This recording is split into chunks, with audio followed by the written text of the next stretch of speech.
Oke, salam sejahtera. Nama saya adalah Sivanesa Laki Manacaran. Card metric saya adalah DUP 36 DUP 19 F1007.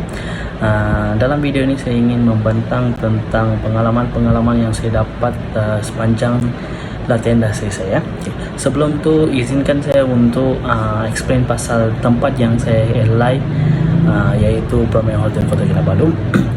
Premier Hotel ini terletak di lorong api-api Kota Kinabalu, Sabah, yang berhadapan dengan Oceanus dan juga Lautan Cina Selatan.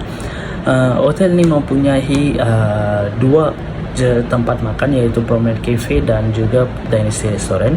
Premier Hotel ini merupakan 4 bintang hotel yang beroperasi 24 jam. Ini adalah carta organisasi yang bermula dengan GGM, lepas tu GM dan selanjutnya yang seperti kamu boleh lihat dalam gambar ini.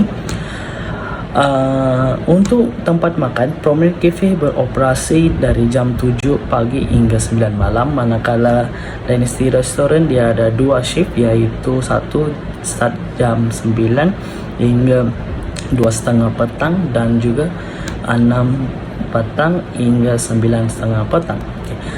Hotel ini juga mempunyai tempat beriadah, yaitu gymnasium yang beroperasi jam 7 pagi, start dari jam 9 pagi hingga 9 malam, dan juga mempunyai hotel ini mempunyai satu swimming pool yang beroperasi dari start jam 7 pagi hingga 7 malam.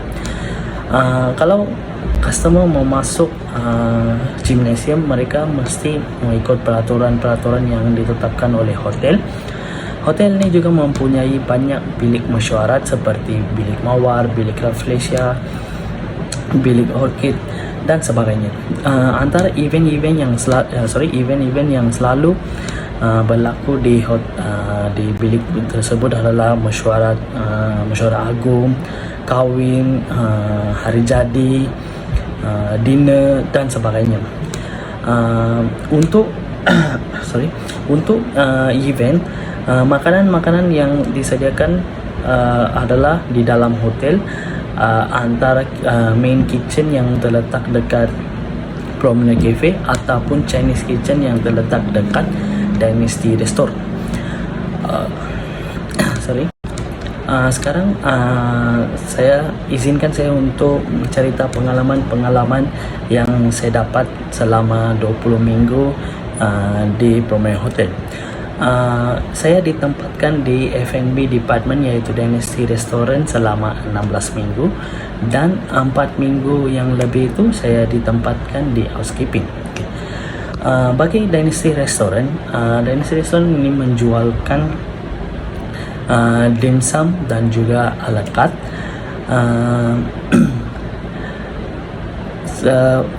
Pada hari pertama yang kami lapor diri, kami diajarkan oleh staff permanent di Dynasty Restaurant tentang cara-cara setting dan kemas meja ikut Chinese setting. Selama 1 minggu kami disuruh untuk belajar cara-cara kemas dan setting meja dengan laju. Dan minggu kedua kami diajar untuk cara-cara ambil order dari customer dan juga hantar order kepada Chinese kitchen. Ini adalah captain order yang guna untuk tulis order ala carte, manakala ini adalah order dimsum yang bagi kepada customer supaya customer boleh tick di sini, ikut kod-kod di sini. Kami juga dapat hafal kod-kod dimsum supaya memudahkan kerja kami untuk hafal makanan dan antar kepada customer. Saya juga ditempatkan untuk jaga Food Panda dan GrabFood dan juga online order. Setelah dengar bunyi food order masuk, kami perlu gerak pantas untuk ambil order dari online dan juga hantar kepada the kitchen. Sementara menunggu kitchen siapkan makanan, kami perlu menyediakan plastik dan cutlery yang perlu untuk makanan itu. Setelah sampai makanan, kami perlu packing untuk makanan dengan kemas dan antar kepada rider ataupun customer yang order dari online. Saya juga pernah antar makanan ke bilik kepada customer yang order dari online. Dia ada cara untuk antar makanan kepada customer yang masih berada di bilik, yaitu mesti antar makanan dalam piring dan juga mesti bagi cutlery lebih untuk dorang makan. Saya juga pernah jadi tahap, yaitu steward, untuk cuci piring, cawan dan chopstick dan sebagainya. Setelah cuci semua cawan piring itu, saya mesti lapkan tu barang gunakan air panas supaya dia tidak melekat. Setelah lapkan barang-barang itu, saya perlu setting dekat meja jika kurang. Kalau ada lebih cawan dan piring, masih simpan yang tempat di situ. Selama saya kerja di Dynasty Restaurant, saya dapat banyak pengalaman tentang cara-cara serve customer dengan profesional, cara-cara handle customer yang cerewet begitu, dan juga dapat mengatasi masalah-masalah yang berlaku di sana. Saya juga pernah membagi pendapat saya tentang pendapat tentang cara-cara handlekan Foodpanda dan GrabFood, sebab time itu ada masalah cancel order tak sampai dekat customer. So saya bagi pendapat tentang cara-cara mengendalikan masalah tersebut, dan staff-staff permanent sana pun bergembira dengan pendapat saya. Saya juga pernah menjaga VIP customer di bilik VIP, iaitu terletak dekat tingkat 1. Pada hari pertama yang saya jaga customer VIP, staff-staff permanent saya ajar cara-cara serve customer VIP, cara set meja, untuk VIP yang kamu boleh tengok di gambar ini. Setelah habis makan, mesti kena kemas tu piring semua dan set balik ikut yang macam dalam gambar ini. Saya juga pernah serve GCO, iaitu owner kepada hotel itu, GM, GGM dan Dato Datin. Selama saya kerja di sana, saya juga dapat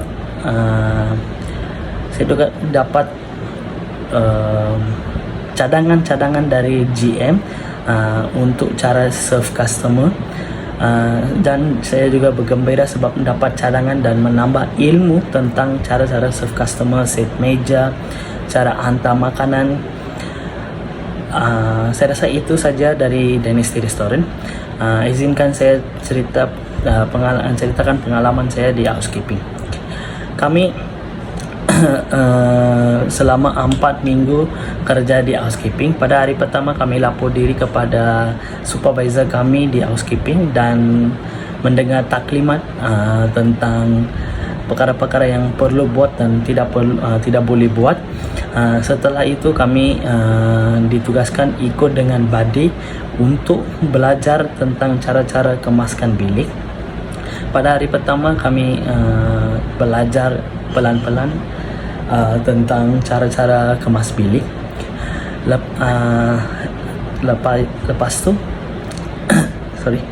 Lepas tu kami saya ditugaskan di tandas untuk kemaskan tandas, manakala badi saya dia buat bed. Setelah saya dapat tangkap cara-cara kemaskan bilik mandi, saya diajar oleh badi saya untuk buat bed making, iaitu kemaskan tempat tidur. Kami juga diajar oleh Badi untuk buat hospitality corner supaya dia nampak kemas, dan juga kami juga pernah diajar cara-cara untuk kemas bilik dengan pantas. Setelah kami dapat tangkap cara-cara kemas, kami diajar cara-cara lipat linen dan masukkan dalam troli. Setiap hari lepas habis kerja, sebelum habis kerja, mesti top up barang-barang yang kurang dalam troli supaya bagi memudahkan kerja untuk besok, yaitu top upkan sabun, lotion, kopi dia, sugar, yang seperti kamu boleh lihat dalam gambar ini. Dan juga kami perlu tambahkan linen-linen yang kurang dalam troli supaya senang untuk besok pagi, yang seperti kamu boleh tengok dalam gambar ini. Selama saya kerja di housekeeping, saya dapat banyak pengalaman tentang kemas bilik, dan juga banyak pendapat dari Badi dan cadangan yang dia bagi tentang kemas bilik. Kami juga dapat belajar tentang chemical-chemical yang guna untuk membersihkan bilik mandi seperti Care, Vision, Pinpine, dan juga bowl seeder seperti yang kamu boleh tunjuk dalam gambar raja ini. Saya rasa itu saja daripada saya pasal pengalaman yang saya dapat dari housekeeping. Sekarang izinkan saya untuk membagi pendapat ataupun cadangan untuk politeknik ataupun firma. Pendapat kesan yang saya dapat dari latihan industri adalah saya dapat rasa macam mana real life kerja begitu, dan juga dapat mengurus masa untuk buat kerja, dan cara-cara handle customer dengan profesional dan lebih profesional. Saya juga dapat menambah ilmu tentang housekeeping dan juga dynasty restoran, cara-cara serve customer dan juga kemas bilik. Cadangan yang saya bagi kepada pihak politeknik adalah pendapat saya agar pihak politeknik mengajar student-student yang akan datang, jika ada subjek yang ngam dengan hotel management ataupun resort. Saya ingin membagi tahu politeknik supaya ajar dorang cara buat bed making, hospitality corner, dan juga kemas bilik, supaya kalau dorang start latihan industri di hotel-hotel begini, dorang dapat tangkap kerja-kerja begitu dengan lebih cepat, dan juga bagi memudahkan dorang belajar lebih banyak ilmu yang dorang boleh belajar. Cadangan saya untuk firma ataupun pemain hotel ni adalah bagi allowance kepada student yang kerja di sana, sebab ia akan memudahkan pelajar untuk survive, seperti pengangkutan makanan, tempat tinggal. Jika orang yang jauh dari, macam saya, orang jauh dari Perak pergi sana kerja buat latihan industri, sediakan dorang allowance dan juga allowance ataupun tempat tinggal untuk dorang supaya memudahkan kerja dorang. Saya rasa itu saja dari saya. Sekian, terima kasih, jumpa lagi.